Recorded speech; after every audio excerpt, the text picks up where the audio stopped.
What's up, guys? It is Tuesday. You know what Tuesday means? Tuesday means we're talking about the three worst. That's right, the three worst comics from last week's New Comic Book Day, which was August 5th, 2020, and August 4th, 2020 if you're a DC fan. But guys, these books actually aren't that bad, but they're still the worst from last week's, and let's talk about those right after this. What's up, comic book fans? My name is Bruce Moreau. And I am Stephanie.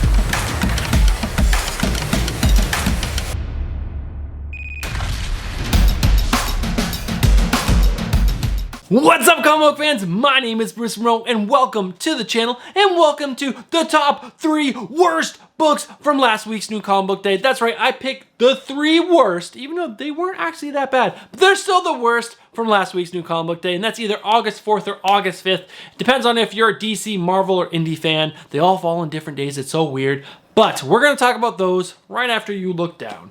Are you subscribed to the channel? No, then what are you doing? You know you're gonna love the content of today's video and all the content we put out every single day. So make sure you get yourself subscribed to the channel, hit that bell notification so that way you guys are notified when we upload new content to the channel. And we go live! We go live every single Friday at 10 p.m. Eastern on Comics and Beer. It's a 1-hour live stream where we discuss the comic book news for the week. That's comic book movies, TV shows, and comic books themselves. We drink some beers, we do some trivia, and you definitely want to be there for the trivia because those get your entries into the end of the month giveaway. And we partner with a creator at the end of every single month. We give away some comic books and we give away some other cool items. So make sure you guys tune in each week building up to that end of the month giveaway. All right, guys, that's enough of me blabbering. Let's get into the top three worst comics from last week's New Comic Book Day. All right, guys, the first book up that we are going to talk about today is a big crossover event book that we are supposed to be absolutely loving and really into. It's supposed to be driving sales. It's supposed to be awesome, and that is Empire #4. This is written by Al Ewing and Dan Slott,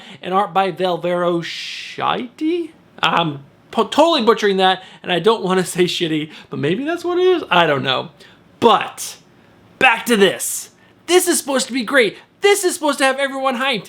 And it sucks. It sucks. And I think a large part of that is to do with the pandemic. This was supposed to be the big summer event, and we were all supposed to be excited about this. And then the pandemic hit, and the lineup for this big crossover event was cut down in like half. I don't know the correct number. I think it's supposed to be something like 50 books, was cut down to 24 issues. So 24 issues in total is half the event. Half the event was canceled. So half of the interest is now canceled. And I have to say, I just don't care about the characters because I have no intro to the main characters in this book. And I'm not sure if those were cut and we're just not getting them.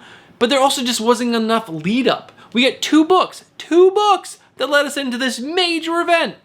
What? Come on, there has to have been more. And that, I believe, is what makes this book suffer so much. I have no connection to this Kotai guy, the Messiah. I'm forgetting his name off the top of my head because I really just don't care. And then the Kree and the Skrull. I just don't care.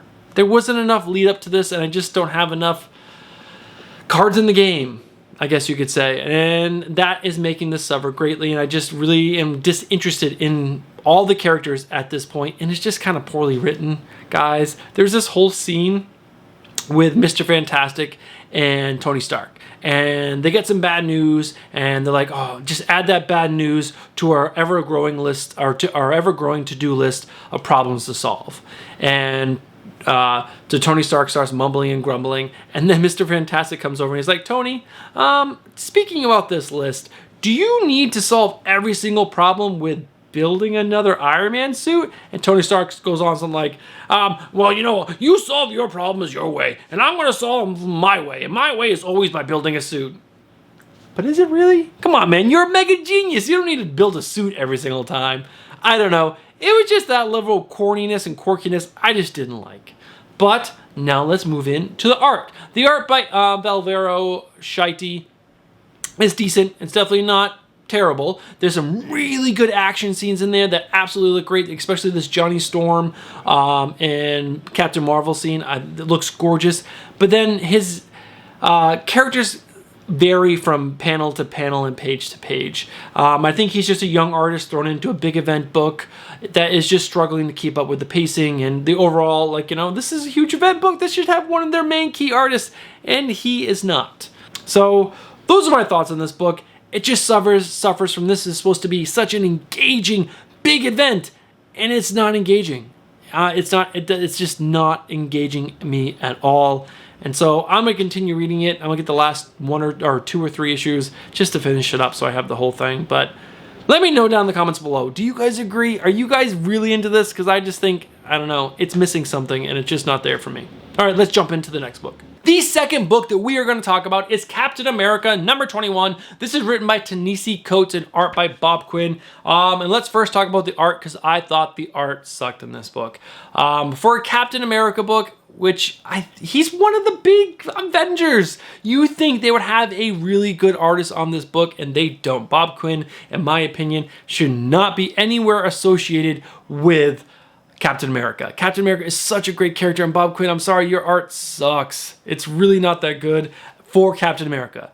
It might work in other, scenarios, maybe some indies or some lesser known characters, but when it's a Captain America book, I expect to see really good art, and the art in this book, in my opinion, is not very good. All right, let's move beyond that. Let's talk about the story. I really enjoyed Ta-Nehisi Coates' story up until this point. This is getting a little convoluted. I think part of that is because of COVID and the shutdown and with a month's gap between issue 20 and this, or maybe it was 19 to 20 to this. It was just, there's parts I was like struggling really to remember, and I don't want to go back and read 20 issues to get really refresh myself to what the storyline is. And it's just getting really strange, where the previous story was really cool. Cap had been captured, or he's been framed for killing Thunderbolt Ross, and he was in jail, and then Sharon Carter was like doing her best to find out who framed him and free him. All that was really cool. We get Lady Liberty, a whole female team led by Sharon Carter. That was awesome. But then now there's like some lady, and she has this whole town of men, and she's controlling them, and she's eating their souls. I don't know. It's super strange. Maybe these are characters that are big in the Captain America universe, and I don't know them, and that's why I'm not enjoying it.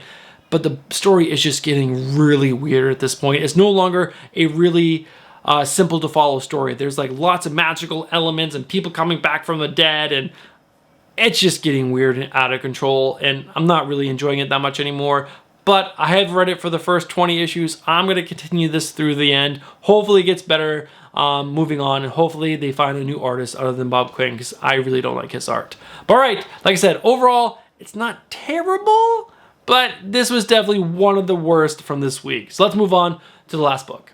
In the last book of the week, which is probably actually the best of these three, but it's still pretty bad and it still definitely makes the worst list, and that is Young Justice number 17. This is written by Brian Michael Bendis and David F. Walker, and art by Scott Godowitsky. All right, let's first talk about the art. The art is decent. It definitely follows the trend of what's been happening with Young Justice. We go from John Timms, which is really beautiful art, to another artist, and Scott Godowitsky is fine.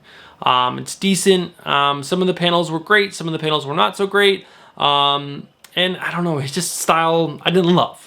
But it wasn't terrible. It wasn't Bob Quinn. It was definitely better than Bob Quinn. And the story in this issue was kind of a random story. It is somewhat following issue 17, but kind of its own standalone issue, which was really weird. The overall story was definitely one of the best we've had in a very long time. The Justice League and the Legion of Doom had fought in Metropolis, and the Justice League is now in there with Young Justice helping clean up after the aftermath.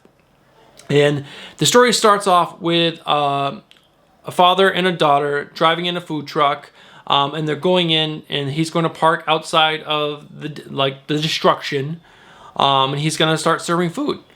And you're like, wait, why? And then like he coaxes his daughter, and his daughter's like, why are we here? I don't want to be here. We don't belong here. And he's like, no, we need to do our part to help. We need to feed the people that are here doing their thing, because they're going to be here for a while. And so he sends his daughter out to give out some free water, and she starts like seeing all the heroes, and they each coming down to her and grabbing water from her and thanking her so much for doing her part.